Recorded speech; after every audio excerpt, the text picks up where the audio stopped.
Monday morning. The cloud building across the southern two-thirds of the UK, so it will be a relatively mild night here, particularly across the far south of England, high teens holding up, but across the far north of Scotland, a much chillier night, 2 to 5 degrees Celsius quite widely, if not some frost in rural spots. That cloud and rain will continue to steadily progress its way northwards. The Northern Isles, parts of the Highlands are seeing a good amount of sunshine, but we'll start to see those heavy thundery showers pushing into southern England, Wales as we head throughout the day. Some local disruption and flooding is possible. Generally, temperatures will be a notch down compared to Saturday for the southeast, thanks to an increased amounts of cloud, but maybe slightly higher for parts of Scotland and Northern Ireland. Into Monday, this cold front will be swinging its way through. Behind that, we'll see some fresher air filtering in behind it. So still quite muggy and mild ahead of it, but eventually seeing those fresher conditions swing in. But on the cold front itself, again, really quite unsettled with heavy showers, thunderstorms and rain in the mixture, and quite a blustery day for all of us on the whole. There's further unsettled weather as we head throughout the rest of the week as well, and low pressure looks like it will be staying in charge. So enjoy the rest of your evening. Bye-bye. That warm feeling inside. From Boxed Boilers, proud sponsors of weather on GB News.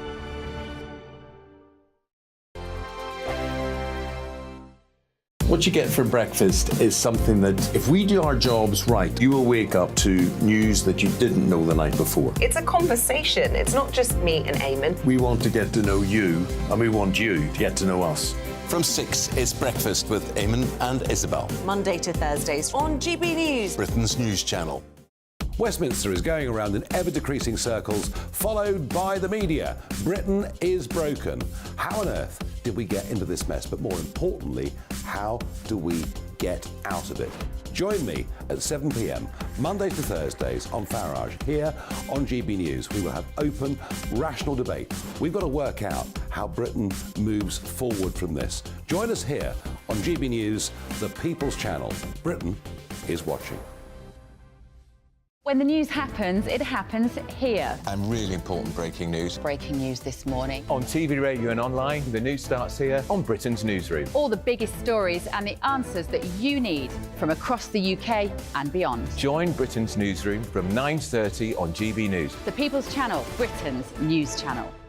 Join me, Patrick Christie's, Monday to Friday, 3 till 6. We tackle the day's news agenda like you've never seen before. It's high tempo, high octane, the most controversial topics and the best guests. You will not be able to take your eyes and ears off it. I'm not afraid to ask the questions that you really want answered. 3 till 6 p.m, Monday to Friday on GB News, the People's Channel, Britain's news channel.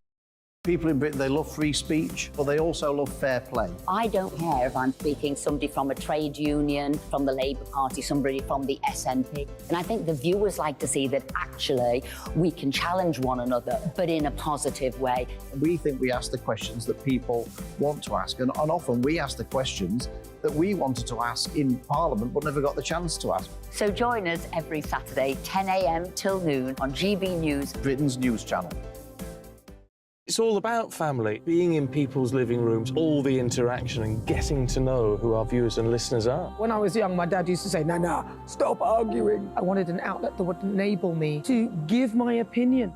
People are going through a really hard time right now, and I know that you don't feel like you're being listened to by the establishment. I came to GB News because it's the People's Channel, and I want the audience to have their say on the events of the day. We're dynamic. We do something different. Democracy shows that the wisdom of the nation is in its people.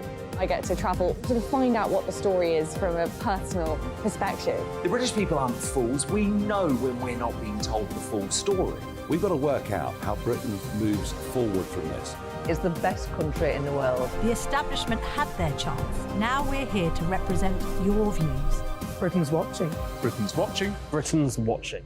We're proud to be GB News, the People's Channel, Britain's news channel.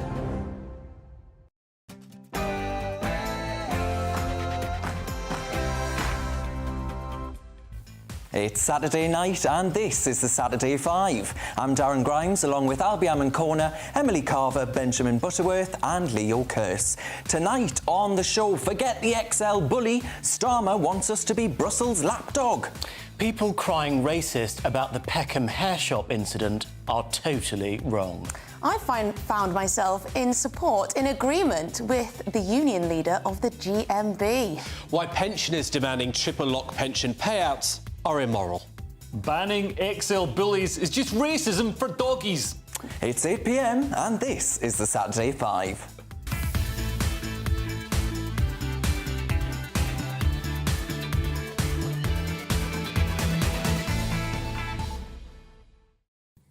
Welcome to the Saturday 5. We may be out of control and dangerous, but no one is muzzling us here. So you can expect your usual hour of forthright debate.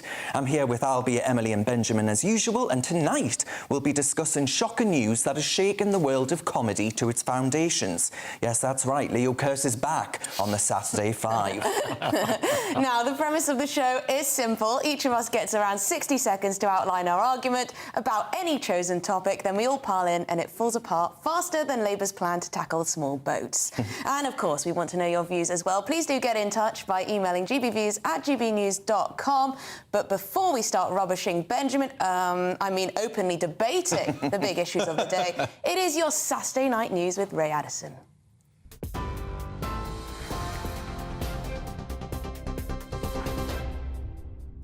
Thank you and good evening. Our top story, the actor and comedian Russell Brand has been accused of rape, sexual assaults and emotional abuse, according to a report in The Times. The alleged incidents against 4 women reportedly took place between 2006 and 2013. That was while he was a presenter on BBC Radio 2, Channel 4 and a Hollywood actor. The identities of the women, who do not know each other, have not been revealed by the paper. In a video posted online last night, Brand preemptively denied criminal allegations and insisted his relationships have always been consensual. Amidst this litany of astonishing, rather baroque attacks are some very serious allegations that I absolutely refute. These allegations pertain to the time when I was working in the mainstream, when I was in the newspapers all the time, when I was in the movies, and as I've written about extensively in my books, I was very, very promiscuous. Now, during that time of promiscuity, the relationships I had were absolutely always consensual. I was always transparent about that then, almost too transparent, and I'm being transparent about it now as well. American XL bully dogs will not be culled. That's despite the Prime Minister's promise to ban the breed by the end of this year. The UK's top vet says an amnesty would be in place for those who already own the animals if they follow certain rules. A similar approach was taken in the 1990s when pit bulls were banned. Well, meanwhile, a man who was arrested in connection with a fatal dog attack in Staffordshire has been released on conditional bail. Ian Price, who was 52, died after he was attacked by 2 dogs believed to be XL bullies. Police say a 30-year-old man from the Lichfield area has been interviewed and has been released pending further inquiries. A second teenage boy has been arrested on suspicion of murder after 14-year-old Nathaniel Shani was fatally stabbed in Manchester. 2 boys, aged 13 and 14, are now in custody. Police were called to the incident last night on Tavistock Square. In response, Greater Manchester Police imposed a Section 60 order, which temporarily gave them greater stop and search powers. And police searching for a missing ex-British soldier have been informed by Ukrainian authorities that they have found a body. 36-year-old Daniel Burke from South Manchester was reported missing on the 16th of August. His family had not heard from him and believed that he travelled to Ukraine. Foreign Office spokespersons say they're supporting the family. This is GB News across the UK on TV, in your car, on digital radio and on your smart speaker by saying, play GB News. Now let's get back to the Saturday 5.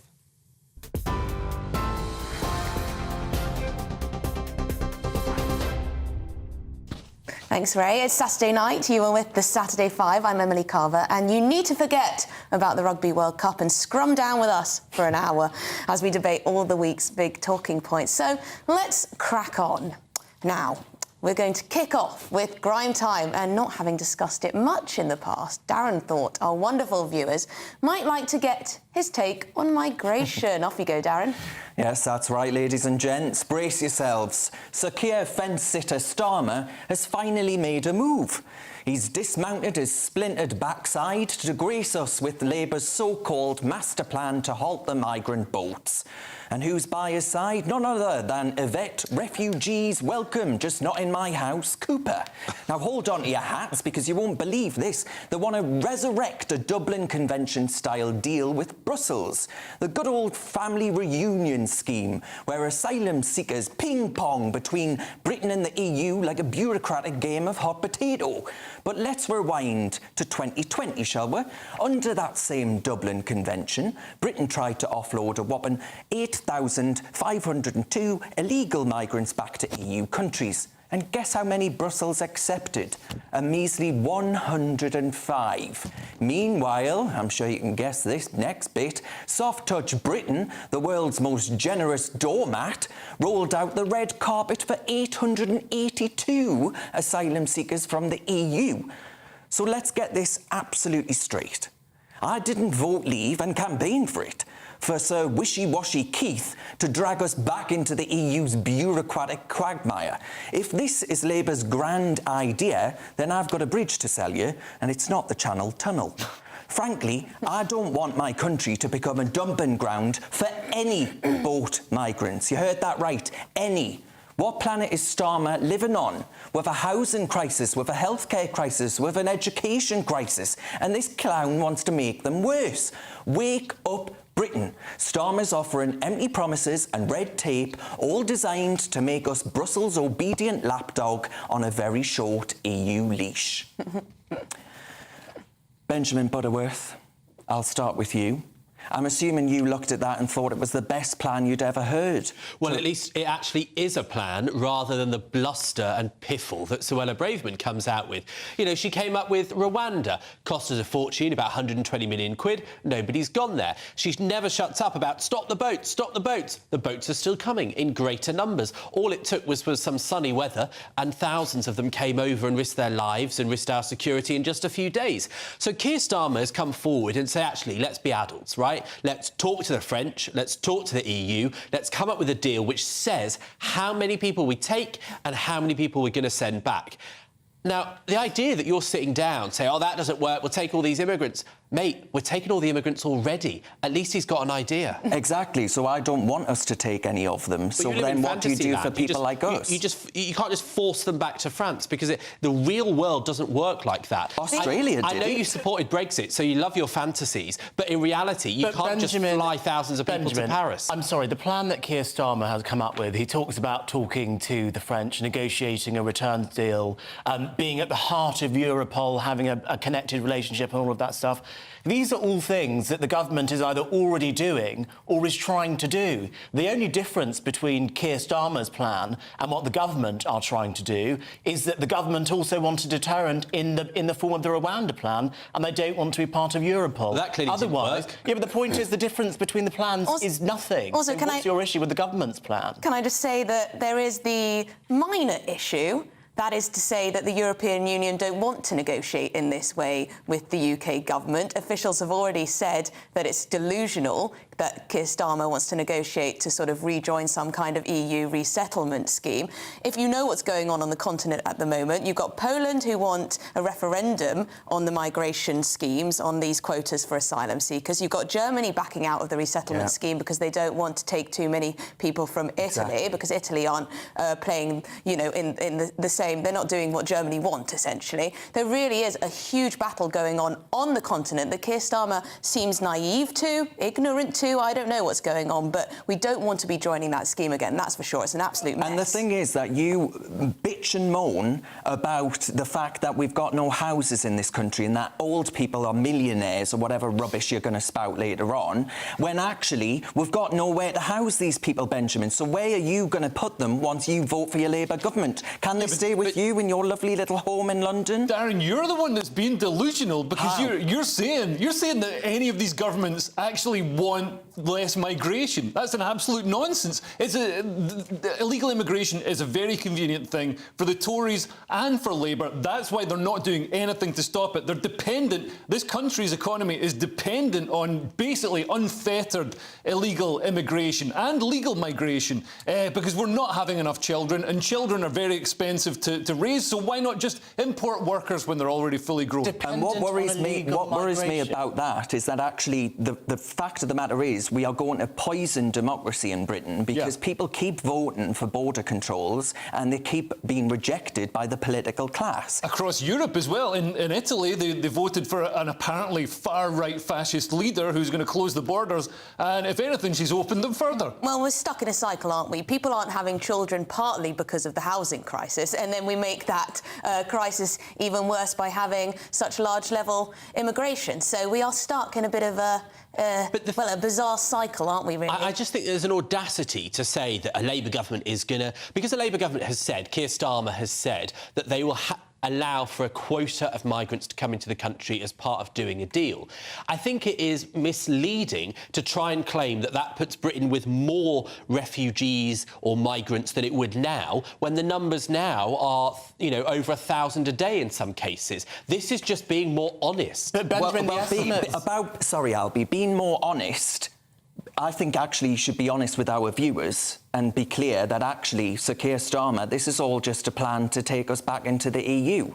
Well, I mean, you wish he was going to say that because it would make your life much easier. The truth is he's been absolutely crystal clear that that's not going to happen, and I think it'd be a waste of time Well, to redo his shadow that debate. foreign secretary hasn't been so clear. David Lammy has made it very clear that what he wants to do is renegotiate our entire trade deal and find closer and closer economic ties with the European Union. Well, I think that Keir Starmer, he resigned from Jeremy Corbyn's cabinet, shadow cabinet, because he said that Brexit was an unmitigated disaster for everyone. Do you think he's changed his mind? Emily, I don't. I can understand it because Brexit's going so well, everything is so wonderful, the milk and honey flows everywhere since we left the EU.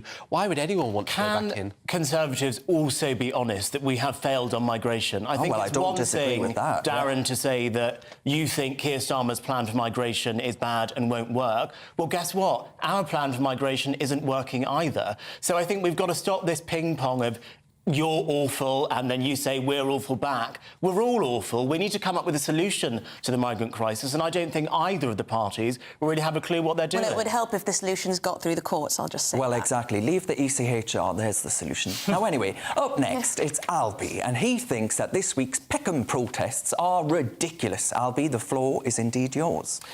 This week, racial tensions in inner-city London reached fever pitch when an altercation between a shopkeeper and a customer in London's Peckham went viral on social media. A would-be customer attacked a shopkeeper after a dispute believed to be over some hair products, and the shopkeeper defended himself by briefly holding the woman in a chokehold. Black Lives Matter-style protests erupted on Peckham's Rye Lane outside the shop afterwards, and anti-racist commentators and organisations like the Runnymede Trust were saying that this was an example that Britain is institutionally racist. London Mayor Sadiq Khan even chimed in to say that he knew Londoners were concerned about the incident. Now, I'm concerned about the incident, but I'm not sure what an altercation between a shopkeeper and a customer has to do with racism. In my opinion, the woman behaved absolutely appallingly. Who settles any disagreement by starting a fight with someone? The man, the shopkeeper, the Asian shopkeeper, defended himself, quite rightly, in my opinion, but he was very heavy-handed in his response. He should not have held the woman in a chokehold, although it was very brief. I'm really quite disturbed by this trend which has emerged, where black people defend appalling behaviour by crying racism like the boy who cried wolf. Are they seriously saying that because we're black, if we attack someone, they can't defend themselves, otherwise we're going to call them racist? That's totally absurd, and there's absolutely no way for a functioning society to work. My grandfather turned 91 this week. When he moved to this country, black people were not presenting television shows, they weren't in Parliament, and they were denied homes and jobs just because of their race. Now, this country has made a lot of progress. It's no longer like that in Britain today. And the simple fact of the matter is there are still racists in Britain today, unfortunately, but none of them were involved in the incident in Peckham earlier this week. So, Leo Kearse, have I got this totally wrong? Yes. Why? So I don't know if you saw the signs that were being stuck to the shop after the incident, but if a white person had stuck those signs about an Asian shopkeeper, they would be condemned as some sort of 70s National Front throwback. And I don't think that people should be excused from racism just because they themselves are an ethnic minority. But was this a racist incident, in your opinion? The incident itself wasn't racist. I mean, there may be underlying tensions between communities. We've seen in other parts of England, Leicester, for example, we've seen ethnic rivalries flare up. This particular thing looked like a straightforward case of shoplifting, although, you know, the woman might have needed those wigs to feed her children. Benjamin Butterworth, do you think that the shopkeeper would have treated the customer the same way if the customer was a white male, for example? I was just going to say, I don't think the woman was shoplifting. It was a dispute over the returned item for a hair product that they wouldn't accept. But the truth is that while clearly what that video appears to show is appalling behaviour on both parts of those two people, I would really question whether that Asian shopkeeper, had it been a white man who had behaved in that unacceptable way, would he have choked them? And I really don't think he would have done that. And I think the fact that it was a black woman is a part of why he felt able to put his hands on her and to behave with that level of violence. Emily, was it that if it was a white man or indeed a black man, he would be worried about being punched in the face back? Well, you know what? I think that we can't say. We don't know. We don't know what the particular dynamics would have been if someone was of a different colour on both sides of this. And what I hate is how people jump to so many conclusions as soon as they see a viral social media post. As soon as they see a clip, they say, oh, well, if this person was white, or if this person was black, or if this person was Asian, and they try to think of an alternative scenario, when actually we have no idea what the case would have been. We have no idea if there were underlying racial tensions in this shop. We don't know if the shopkeeper is racist. He could be. We don't know if the black woman is racist towards Asians. What we do know, judging by what we've seen since in terms of the protests, in terms of the signs that have been stuck on this man's shop, is that there is clearly some inter-community tensions, and there is a racial element to that because some of those signs are pretty atrocious. I mean, what I was just going to say, I suspect if anybody recognises what racism looks like, it's an Asian shopkeeper, right? You know, they are often at the forefront. Sorry? Especially when he's doing it. I'm not. I just think that, you know, he would be au fait to racism as she would be, and so I think they're two people that ought to be more sensitive to these issues. Darren Grimes, I know you're quite passionate about Britain's communities and immigration. Is this proof that multiculturalism doesn't work? Well, I think the protests that we saw outside of that shop, where people were blaming it on whiteness or white people, how the hell can you blame white people when there was no white person involved? It just shows that these activists often speak of a psychosis. They're the bloody psychos, if you ask me. And I think ultimately this says that we do have a problem in this country. We have a problem with crime spiralling out of control. And I'm afraid to say, Albie, that the crime seems to be coming from certain communities in parts of London, and to speak about that, to say that, you're accused of racism and dog whistle racism and all the rest of it, when actually it's just common facts. It's plain and simple fact. I saw one video of this woman stealing a wig where she rammed it down her trousers. I would have said to her, you can keep that wig. I won't be having that back after it's been down there. That technically becomes a merkin. Well, yeah, it does. That was a different one. It does. A different that was woman. a different. I think it was actually in the States, that video. But Benjamin Butterworth, is there a problem with left-wing anti-racist activists calling things racist when they're just not racist? Well, I mean, look, this wasn't fuelled by white left-wing anti-racist people, which is, I suspect, is what you're getting. No, I'm talking about black left-wing This was the black community in that Peckham area, in that part of South London, right? So that suggests that they feel that in a very real level. And what is definitely the case is that I think black women, more so than many other descriptions of minorities, face a level of abuse, of people feeling like they can take advantage or judging them or putting their hands on them. And I think this became a boiling point for a general reception that those people in that community are face. Well, she didn't feel any sign of oppression or anything when she was nicking goods from a shop, did she? I think we can all agree that some people love an excuse to get out on the streets and protest, even when they don't know the details of what actually happens. Anyway, still to come, tonight Benjamin cheerfully decides to launch intergenerational warfare, and Leo says the planned ban on American Bully XLs is racism against dogs. Don't tell us we don't have something for everyone. But next, it's the Carver Palaver, and I'll be in full agreement with a union leader. You don't hear that much. You're with the Saturday 5, live on GB News. What you get for breakfast is something that, if we do our jobs right, you will wake up to news that you didn't know the night before. It's a conversation. It's not just me and Eamon. We want to get to know you, and we want you to get to know us. From 6 is Breakfast with Eamon and Isabel. Monday to Thursdays on GB News, Britain's news channel.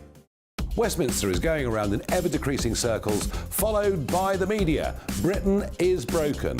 How on earth did we get into this mess? But more importantly, how do we get out of it? Join me at 7 p.m, Mondays to Thursdays on Farage, here on GB News. We will have open, rational debate. We've got to work out how Britain moves forward from this. Join us here on GB News, the People's Channel. Britain is watching. When the news happens, it happens here. And really important breaking news. Breaking news this morning. On TV, radio and online, the news starts here on Britain's Newsroom. All the biggest stories and the answers that you need from across the UK and beyond. Join Britain's Newsroom from 9:30 on GB News. The People's Channel, Britain's news channel. Join me, Patrick Christie's, Monday to Friday, 3 till 6. We tackle the day's news agenda like you've never seen before. It's high tempo, high octane, the most controversial topics and the best guests. You will not be able to take your eyes and ears off it. I'm not afraid to ask the questions that you really want answered. 3 till 6 p.m, Monday to Friday on GB News, the People's Channel, Britain's news channel. People in Britain, they love free speech, but they also love fair play. I don't care if I'm speaking somebody from a trade union, from the Labour Party, somebody from the SNP. And I think the viewers like to see that actually we can challenge one another, but in a positive way. We think we ask the questions that people want to ask, and often we ask the questions that we wanted to ask in Parliament but never got the chance to ask. So join us every Saturday, 10 a.m. till noon on GB News, Britain's news channel. It's all about family, being in people's living rooms, all the interaction and getting to know who our viewers and listeners are. When I was young, my dad used to say, "Nah, stop arguing." I wanted an outlet that would enable me to give my opinion. People are going through a really hard time right now, and I know that you don't feel like you're being listened to by the establishment. I came to GB News because it's the People's Channel, and I want the audience to have their say on the events of the day. We're dynamic. We do something different. Democracy shows that the wisdom of the nation is in its people. I get to travel to find out what the story is from a personal perspective. The British people aren't fools. We know when we're not being told the full story. We've got to work out how Britain moves forward from this. It's the best country in the world. The establishment had their chance. Now we're here to represent your views. Britain's watching. Britain's watching. Britain's watching. We're proud to be GB News, the People's Channel, Britain's news channel.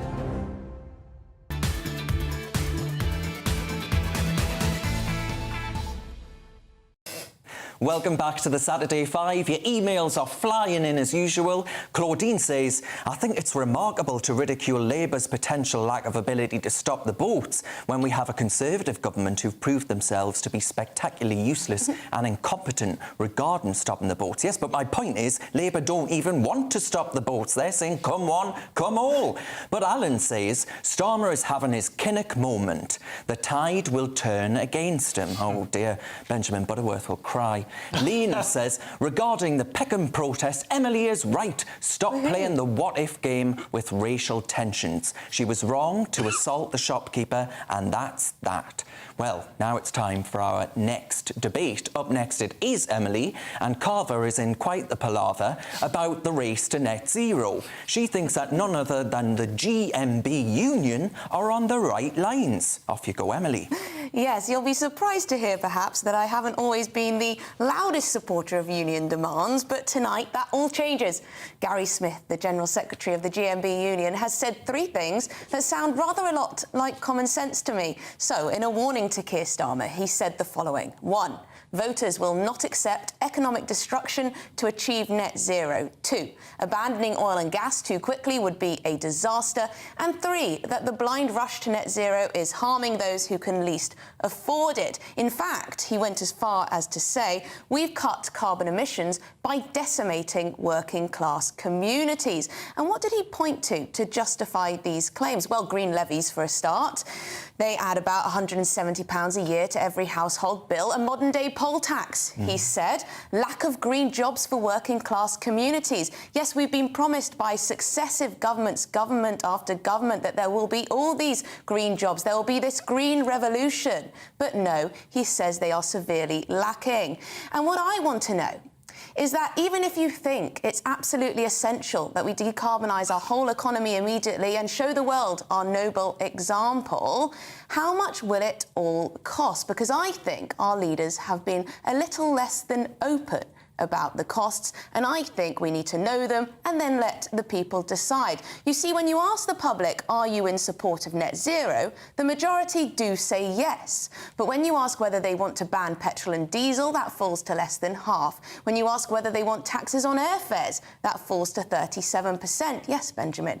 Increasing fuel duty, 27%. Restricting meat and dairy consumption, well, a measly quarter of us would like to see that happen. And then, of course, there's the cost of replacing your boiler, ripping out your hob, re-insulating your home. Energy-intensive industries, either they or the taxpayer will have to stump up the cost of decarbonising. I note we're all stumping up the cost, £500 million to fuel Tata Steel's green transition. And there's also the small issue of shutting down our gas grid, which would cost a total of £65 billion, and that's according to a National Infrastructure Commission report. Now, in 2019, when the UK became the first country to legally commit ourselves to reaching net zero, the Treasury's best estimate of the cost was between £1 and £2 trillion. Now, I think we can guess where that cost will fall. I say, let's be honest about the cost and let the public decide whether it's worth it. Right, Darren, do you agree with me? Oh, my God, I absolutely agree. That's like music to my ears, Emily, every single word. Listen, I actually think I'm more of a Marxist than Benjamin Butterworth is, because I agreed with everything that the GMB union leader said there. And actually, the defence of the working class, the defence of Labour, is what the Labour Party is supposed to be about. You know, it wasn't always for the champagne-swilling flights like you wouldn't believe every 2 minutes, like that over there. And it's a shame. I think it's a shame. So I really commend hearing voices like this of old Labour that used to speak up for the workers of this country, Emily. Well, Leo, I'm interested to hear your opinion on something that Gary Smith, I think his name is, said. He said that net zero is a middle-class debate. It absolutely is. I mean, the middle classes can afford to have a few more quid on their heating bills or pay for a ULEZ charge, but these charges are actually really regressive. They're the opposite of what left-wing socialists should be putting through. If the ULEZ was scaled in accordance with how much you earned, then maybe it would be a bit fairer. But at the moment, the burden falls heavily on the shoulders of the working classes. And could it be that the cost of not achieving net zero outweighs the cost imposed on us now to achieve it? Absolutely. I mean, the exploitation of fossil fuels throughout the Industrial Revolution has led to just insane advances in longevity and living standards and the luxury that we now enjoy. Could the cost of not achieving net zero outweigh, you know, all our efforts? No, I think the cost of not achieving it. We're basically chasing whatever a paid scientist is telling us we need to chase. So I don't believe any of it. I think hate all of this negativity about net zero. I mean, Emily, you just listed there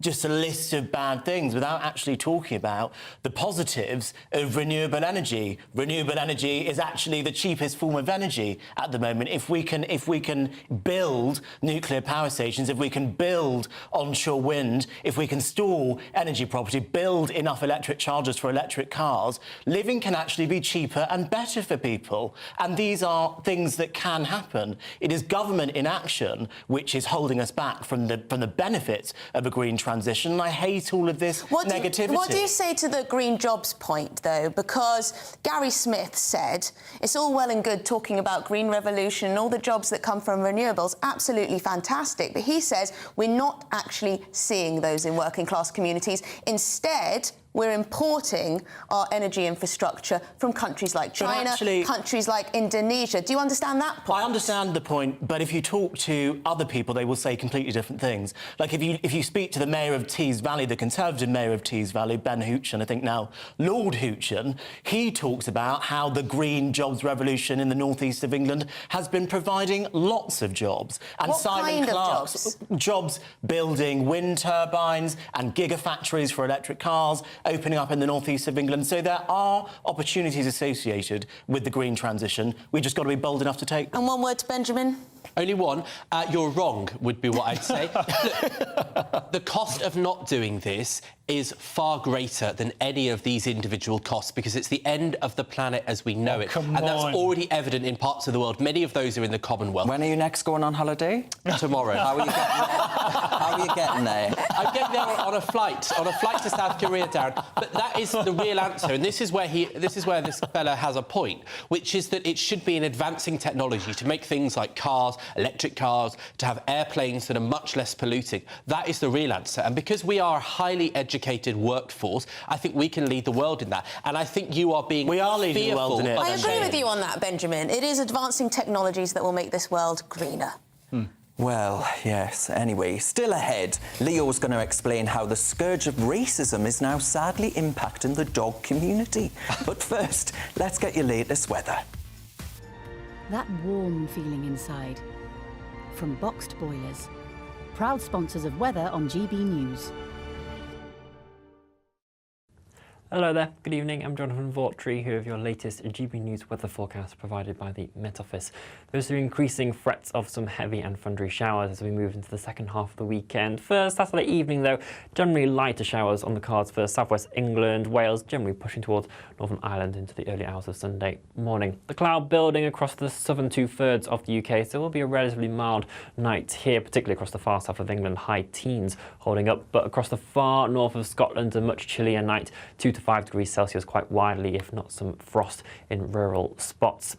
That cloud and rain will continue to steadily progress its way northwards. The Northern Isles, parts of the Highlands seeing a good amount of sunshine, but we'll start to see those heavy thundery showers pushing into southern England, Wales as we head throughout the day. Some local disruption and flooding is possible. Generally, temperatures will be a notch down compared to Saturday for the southeast, thanks to an increased amounts of cloud, but maybe slightly higher for parts of Scotland and Northern Ireland. Into Monday, this cold front will be swinging its way through. Behind that, we'll see some fresher air filtering in behind it. So still quite muggy and mild ahead of it, but eventually seeing those fresher conditions swing in. But on the cold front itself, again, really quite unsettled with heavy showers, thunderstorms and rain in the mixture, and quite a blustery day for all of us on the whole. There's further unsettled weather as we head throughout the rest of the week as well, and low pressure looks like it will be staying in charge. So enjoy the rest of your evening. Bye-bye. That warm feeling inside. From Boxed Boilers, proud sponsors of weather on GB News. Still ahead, Benjamin's going to be winning friends and influencing people by saying hard-working elderly people now enjoying the fruits of their retirement are actually disgraceful perpetrators of economic immorality. You're with the Saturday 5 live on GB News. The Live Desk with me, Mark Longhurst. And me, Pip Thompson. It's here Monday to Friday on GB News. From midday, we'll bring you the news as it breaks, whenever it's happening and wherever it's happening, from across the UK and around the world. Refreshing, feisty, but with a bit of fun too. If it matters to you, we'll have it covered on TV, radio and online. Join the Live Desk on GB News, the People's Channel, Britain's news channel. So Jubes and Kerr, we tackle the issues of the day with real, robust debate. Both sides of the fence, battling it out with me in the middle with my forthright opinions and views. And often really interesting things happen because you start with a position and then by the end of the debate you find actually, well, I might not have thought about that one. What we need in this country is 2 new political parties. You should maybe think about doing a 2024 calendar. I'm Michelle Dewberry and I'm keeping you company right through until 7 o'clock this evening. GB News, the People's Channel, Britain's watching. Monday to Thursday, 9 p.m. till 11 p.m. Join me, Dan Wootton, for 2 hours packed full of unfiltered opinions, unique takes and fiery debates. I guarantee you blockbuster guests and exclusive reporting with no spin, no bias, no censorship. I think there is a culture of collusion, quite frankly. And no reason to go to bed. That's Dan Wootton tonight on TV, radio and online. Monday to Thursday from 9 p.m. till 11 p.m. only on GB News, Britain's news channel. In a world of dull and predictable radio and TV shows. Oh, hi. On Mark Dolan tonight, we've got big guests. We drill into the big stories of the day. The show adds up to a brilliant listening and viewing experience. Mark Dolan Tonight is the most entertaining current affairs show ever, and that's a fact. That's Mark Dolan Tonight, Friday, Saturday and Sunday from 9. Only on GB News, Britain's news channel. Like all families, we have arguments every now and then, but actually we agree on what the mission of GB News is, and that's the most fundamentally important thing. GB News provides the kind of platform that lets all voices be heard. We don't hold back. We're free to say what we really think. Just because some people who live in a tiny little Westminster bubble think that their particular story is important, that's not the most important story for me. And often they will be difficult stories, stories that you won't find on the establishment media. Because what people think in the north of England may be very different to what they're thinking in the home counties. We're going to carry on telling the world what life is really like for households up and down the UK. We love to be in your car, in your kitchen as you're having your breakfast. Whatever you're doing, you are part of the show. If it matters to you, it matters to us. Britain's watching. Britain's watching. Britain's watching. We're proud to be GB News, The People's Channel. Britain's news channel.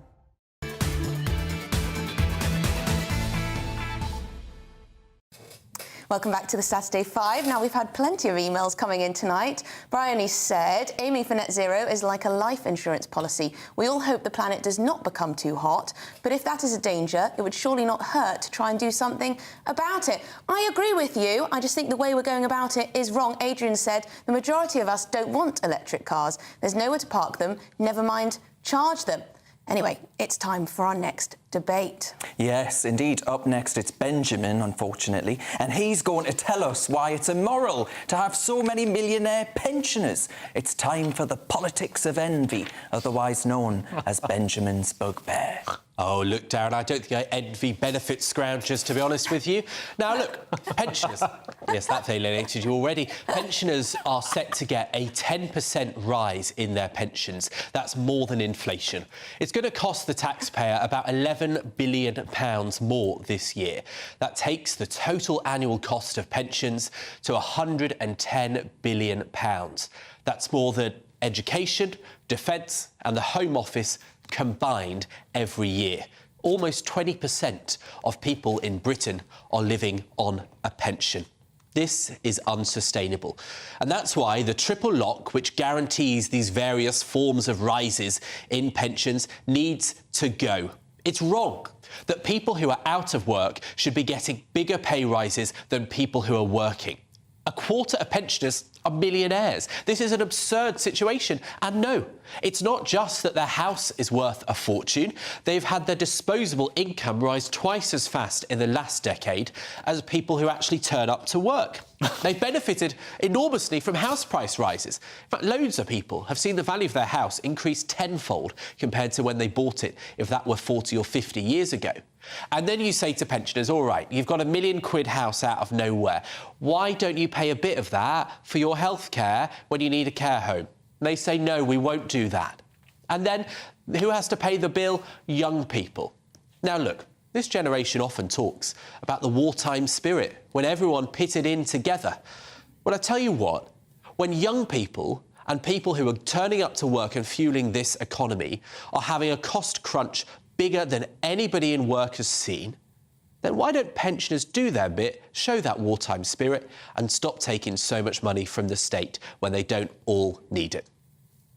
Benjamin? Yes? You do know a lot of pensioners stay in their homes so that in the hope that they can pass them on to their children, to their grandchildren, because they're very aware of the pressures on working people. They're not sat there hoarding their money, counting their money. Well, not the majority anyway, there will be some who are, but the majority of pensioners have worked very hard during their life, and the state pension isn't exactly very generous compared to other countries. So I think it's a bit much to say, do away with it. Is that an argument to say we should spend more on the state pension?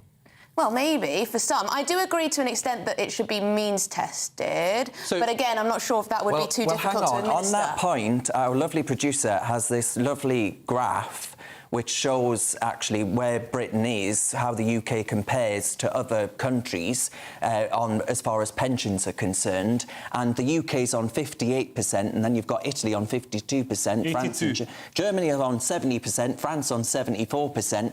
And you're making out, Benjamin, that every pensioner in this country is sat there like Lord Sodden Sugar, when actually they're sat there like Barbara Bolton from Greater Manchester, who last year froze to death because she was too scared to put her heating on. And that is exactly why those greedy, wealthy pensioners who are demanding a triple lock when they don't need it should show some compassion. When I say that the triple lock should go, I am not pretending that you should forget about the fifth of pensioners who do live in poverty. What I'm saying is that the quarter who are millionaires demanding a 10% rise, more than our doctors or nurses or teachers get, are taking money from their poorer comrades who are struggling to put the heating on. And I think that is unsustainable. You cannot have a situation where we magic up 110 billion quid. And let me just say one other thing.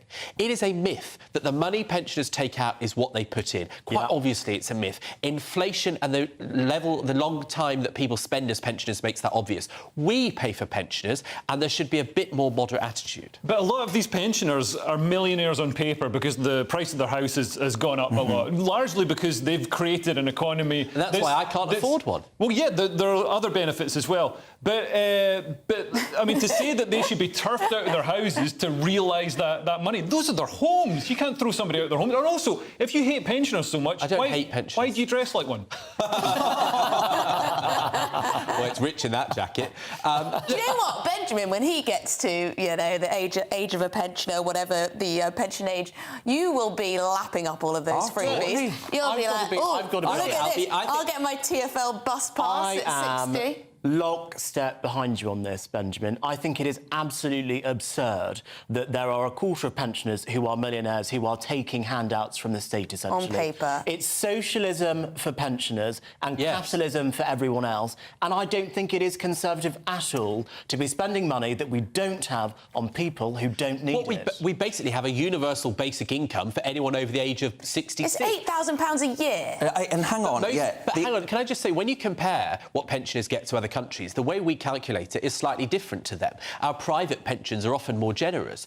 And the average pensioner has £27,000 a year once you take in their 2 pots of money coming in, right? That's more disposable income than workers in their 20s who don't have any of the financial security of £1 million house. Well, I've got here that the average pensioner is left clutching 349 quid a week in 2022. We're not talking about taking away money from those pensioners. We're talking about taking away the state pension from pensioners who are millionaires, which is the triple lock. You're saying to scrap the triple lock. You've had us scrapping the triple lock. You've had us spending more money on wind turbines and solar panels. A lot of that comes from private investment. No, it does not. Yes, it does. No, it does not. Of course it does. It's taxpayer subsidy. From private it's investment. The taxpayer. But Benjamin, you wouldn't be able, on 359 quid a week, you wouldn't be able to go on all your jollies abroad, would you? So you make out that these pensioners are living the large life when actually they're not. A lot of people are struggling. But you're taking an example of a pensioner that is not the most common. 20 years ago, pensioner poverty was a huge problem in this country. That's why the triple lock was introduced in 2010-11, right?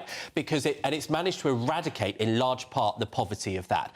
But they never introduced this, which means that it increases either in line with wages or inflation or 2.5%. That never imagined the crazy scenario we've had in the last couple of years. And it's amazing how, with everything else, people quite understandably say, where will you get the money from? And yet 11 billion quid magicked up every year It's not sustainable. Why don't we try to focus on the supply-side reforms that might actually make the cost of living cheaper for working people? That might be a nice place to start. Right, still ahead, it's Leo, and this week he is lamenting the sickening racism suffered by American Bully XL dogs. You're with the Saturday 5, live on GB News. Monday to Thursday nights on GB News. At 6, it's Dubes & Co. 7 o'clock, Farage. At 8, join Jacob Rees-Mogg. And at 9, Dan Wootton Tonight, followed by Headliners. On TV, radio and online. This is GB News. Now then, Lee Anderson here. Join me on GB News on my show, The Real World, every Friday at 7 p.m. I'm not eating bloody cat. Are you Delicious. mental? Open your mouth. OK, here comes a train. Reminds me of the scene in Singing in the Rain. Adam, is that a good one? Whoa! Join me at 7 on GB News, Britain's news channel. Join me, Camilla Tominey, on Sunday mornings from 9:30, taking the politicians to task and breaking out of SW1 to see how their decisions are affecting you across the UK. Bursting the Westminster bubble every Sunday morning, only on GB News, the People's Channel. Britain's watching. Join us every night on GB News at 11 p.m. for Headliners, which is 3 top comedians going through the next day's news stories, which is exactly what you need, because when the establishment has gone crazy, you need some craziness to make sense of it. So join us 11 p.m. every night on GB News, the People's Channel, Britain's news channel. I'm Andrew Doyle. Join me at 7 o'clock every Sunday night for Free Speech Nation, the show where I tackle the week's biggest stories in politics and current affairs with the help of my 2 comedian panellists and a variety of special guests. Free Speech Nation, Sunday nights from 7 on GB News, the People's Channel, Britain's news channel.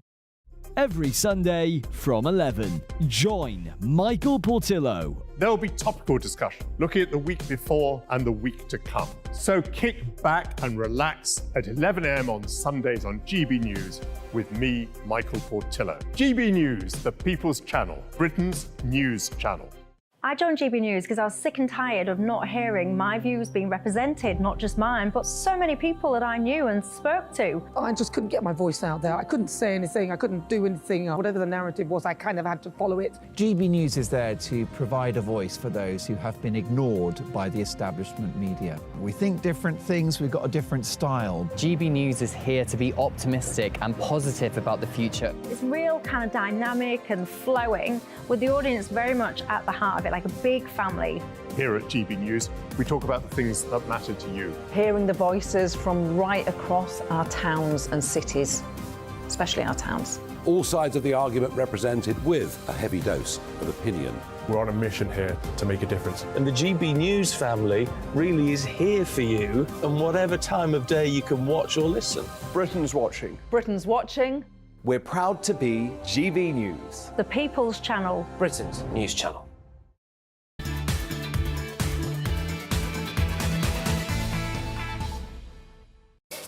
Welcome back to the Saturday 5. As you'd expect, our emailers are getting right behind Benjamin. Only joking. They're up in arms. Maria says, "Hi all. I believe Benjamin was brought up by his grandma, who is maybe a pensioner, or at least on her way to being one.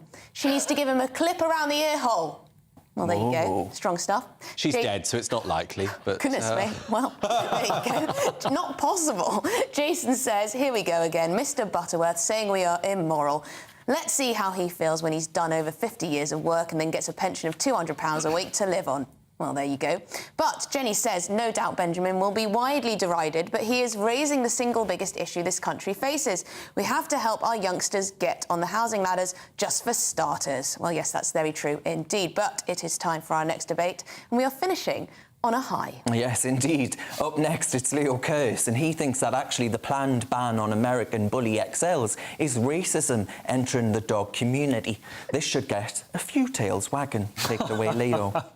The ban on American XL bullies is just racism for doggies. People want to ban them because they say they're overrepresented as perpetrators of certain types of violence. Well, where have we heard that before? We've heard it from racists. That's right, and racism is bad. We know that certain races are overrepresented in certain crime categories. I spent the morning shooting heroin and begging aggressively. It's just what Scottish people do. But racists take these facts and spread them in a racist way. For example, in America, white supremacists take the 1352 meme and share that around. The 13 relates to the proportion of the population that is African American, and the 52 relates to the proportion of violent crime that they commit. That is so similar to what's being done with American Bully XLs. I've already seen memes relating to them, saying that some dog breeds are overrepresented as violent criminals, biting people, killing people.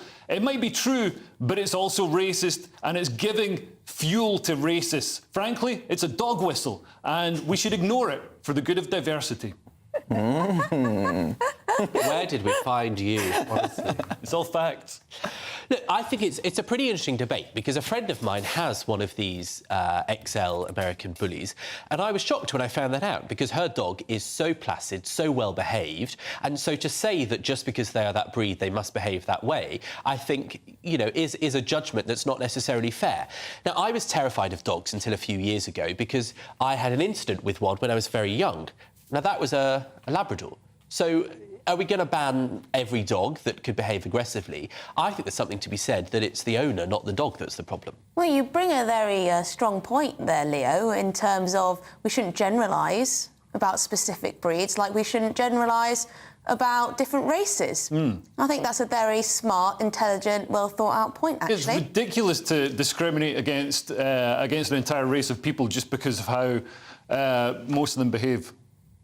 Are you saying most black people behave poorly? No, that's not what I was saying. I was actually referring to Scottish people. Right. Are you saying most Scottish people behave poorly? Yes. Well, they do. Right. Well, I think I would disagree with that. Look, and I would disagree on the points made about the American Bully XL. Look, I'm a dog sceptic. I realise this isn't a popular position in Britain, but my mother hates dogs, and I'm very similar to my mother, so I inherited all of them. That characteristic. I hate all dogs. Hang on, can we just get... sorry to interrupt, yes, but can we just get a picture of my dog up, please?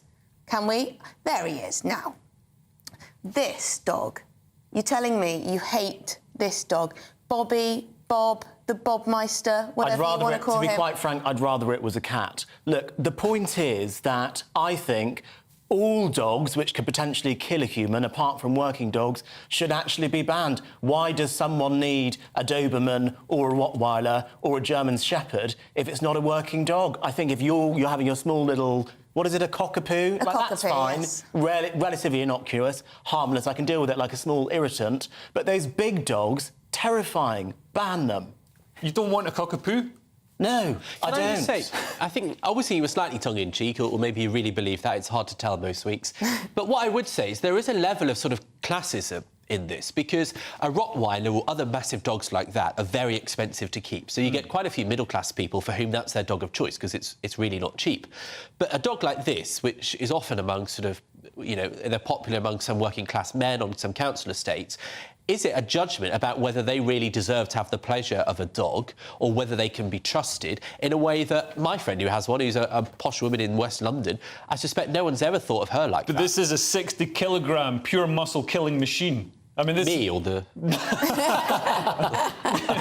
these American Bully XLs, they're pretty horrific dogs, and 50% of all deaths from dog attacks in the last couple of years have been from this particular breed of dog, which makes up just 1% of the dogs in the UK. It's kind of crazy. Absolutely. I think the government ages ago should have said we must wear muzzles, those dogs, not we, this panel. That would make for a very short show. I think half the owners should be wearing muzzles, to be honest. I'm more intimidated by the owners that I've seen. Well, yes, and bringing back dog licences as well. That I agree think with. that absolutely should have happened a long time ago, because a lot of people are saying, look, it's even Boris Johnson wrote his column this week saying, look, and it's amazing, isn't it, to think that for 3 years we had a columnist for the Daily Mail as Prime Minister, but there we are. And he was saying, look, it's the owners, it's not the dogs. Well, I say, well, actually, what are we going to do about that? And the answer to that has to be bringing back licences and making dogs that could be dangerous wear muzzles when they're out and about, and making you wear a muzzle when you're out and about, because you're gob's dangerous as well, Benjamin. Won't it just be like smart drugs, though? They'll just tweak the molecules in the dog so it looks like an American Bully XL, does all the things that an American Bully XL does, but fails that swab. Well, maybe, yes, but who knows what's going to happen, and they'll just breed something else. What do we do about the American Bully XLs that are around at the moment? Well, that's a good question. Do you think the government policy that is being proposed is actually strong enough? Some people want them all to be culled tomorrow. Is that right? I think muzzling and neutering them, I mean, that means that they're not going to be aggressive and they're not going to be able to do any damage. So that seems like a good interim measure until they're phased out. And let's just be honest. Very briefly. These people buy them as status symbols. If they can't have that dog, they'll get another dog. They'll train it in the same aggressive way. You're back to the first post. Okie doke. Well, we'll have to leave it there. But, folks, thank you very much to our brilliant guest tonight, Leo Kearse. Angela's written in, and Angela says, Benjamin, you talk a load of rubbish. but don't listen to Leo. Your dress sense is always fantastic. Are you sure? You've been tuning into the show? Angela loves Specsavers. No, Angela. James says, your dog looks amazing, Emily. Let's have him on the show as a Benjamin replacement. Yeah, that's a good one. It'll bark less. Next up, it's the brilliant Mark Dolan. Cheers very much for watching at home. We'll see you again next week. The temperature's rising. Boxed Solar, proud sponsors of weather on GB News. Hello there, good evening. I'm Jonathan Vautry, here with your latest GB News weather forecast provided by the Met Office. There's increasing threats of some heavy and thundery showers as we move into the second half of the weekend. For Saturday evening, though, generally lighter showers on the cards for southwest England, Wales, generally pushing towards Northern Ireland into the early hours of Sunday morning. The cloud building across